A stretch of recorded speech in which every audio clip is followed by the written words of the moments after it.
महाराष्ट्र में एक तरफ जहां लाउड स्पीकर को लेकर सियासत गर्म है, वहीं दूसरी तरफ शिवसेना और मनसे दोनों ही पार्टियों की तरफ से अयोध्या जाने का ऐलान किया गया है।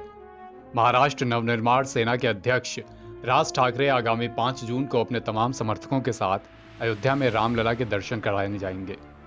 वहीं शिवसेना के नेता और मंत्री आदित्य ठाकरे ने भी मई महीने की शुरुआत में अयोध्या जाने की बात कही है। ऐसे में अब शिवसेना और मनसे के बीच में हिंदुत्व की लड़ाई शुरू हो चुकी है। दोनों ही पार्टियां खुद को हिंदू और हिंदुत्व का रहनुमा साबित करने में जुटी हैं। राज ठाकरे ने 17 अप्रैल को पुणे में एक प्रेस कॉन्फ्रेंस करके इस बात की आधिकारिक घोषणा की। राज ठाकरे ने महाराष्ट्र समेत देश के तमाम हिंदुओं से यह अपील की है कि वे तैयार रहें। अगर 3 मई तक मुस्लिम समाज के लोग मस्जिदों से लाउड स्पीकर नहीं हटाते हैं तो हम भी उन्हें लाउड स्पीकर पर हनुमान चालीसा सुनाएंगे। ठाकरे ने कहा कि लाउड स्पीकर की वजह से सिर्फ हिंदुओं को ही तकलीफ नहीं हो रही, बल्कि इसके शिकार मुस्लिम समाज के लोग भी हैं। उन्होंने कहा कि एक मुस्लिम पत्रकार ने मेरी पार्टी के नेता बाला नांदगांवकर से मुलाकात की है, जिसमें उस पत्रकार ने बताया कि जब मेरा बच्चा पैदा हुआ तब अजान की वजह से काफ़ी तकलीफ हो रही थी। उस समय मैंने मस्जिद में जाकर उन्हें लाउड स्पीकर बंद करने को कहा था। महाराष्ट्र नवनिर्माण सेना के अध्यक्ष राज ठाकरे ने अपनी प्रेस कॉन्फ्रेंस में 2 बड़ी घोषणाएं भी की, जिसमें पहली घोषणा उन्होंने ये की कि आगामी 1 मई को महाराष्ट्र दिवस पर वे राज्य के संभाजी नगर में एक सार्वजनिक सभा को संबोधित करेंगे।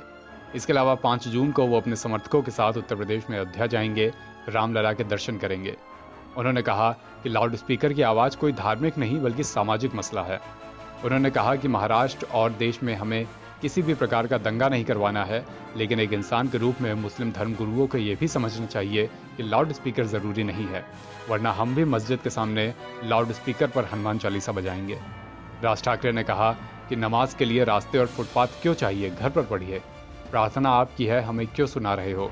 अगर इन्हें हमारी बात समझ नहीं आती तो आपकी मस्जिद के सामने हनुमान चालीसा बजाएंगे। राज्य सरकार को हम कहते हैं कि हम इस मुद्दे से पीछे नहीं हटेंगे, आपको जो करना है करो। उन्होंने कहा कि ऐसा कौन सा धर्म है जो दूसरे धर्म को तकलीफ देता है। हम होम डिपार्टमेंट को कहना चाहते हैं कि हमें दंगे नहीं चाहिए।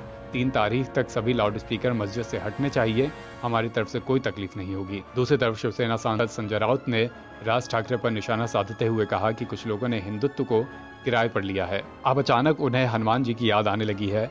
ऐसे लोग हमें हिंदुत्व न सिखाएं। राउत ने कोल्हापुर चुनाव के जरिए बीजेपी और एमएनएस को घेरते हुए कहा कि कुछ लोगों ने हनुमान चालीसा और लाउड स्पीकर के नाम पर कोल्हापुर उपचुनाव में ध्रुवीकरण करने की कोशिश की, लेकिन उनके तमाम प्रयास असफल रहे। जनता का फैसला स्पष्ट है। एनडीटी ऑनलाइन की रिपोर्ट।